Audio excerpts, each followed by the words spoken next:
તો બોઈંગ 787 જે રીતે દુર્ઘટનાગ્રસ્ત થયું, જેમાં 270થી વધારે લોકોના મોત થયા, આ ઘટનામાં હવે તપાસનો ધમધમાટ શરૂ થઈ ગયો છે।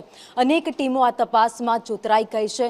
કયા કારણોસર આ ઘટના બની છે તેને લઈને તપાસ થશે। ત્યારે પ્લેન ક્રેશ દુર્ઘટનામાં બોઈંગની ટીમ પણ હવે તપાસમાં જોતરાઈ ગઈ છે। વધુ અપડેટ સાથે અમારા સહયોગી જોડાઈ ગયા છે, પ્રતીક જાદવજી।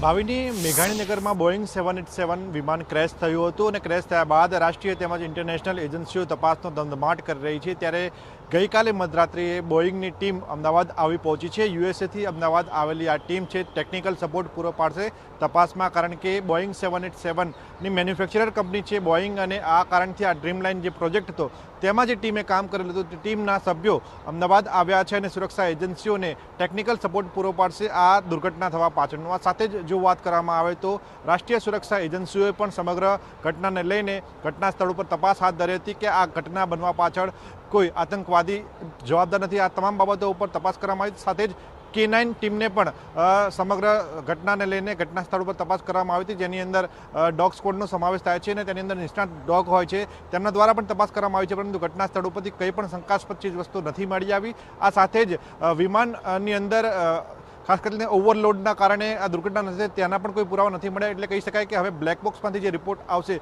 તે રિપોર્ટના આધારે જ સમગ્ર ઘટના શા માટે બની છે તેનો અંદાજ લાગી શકશે।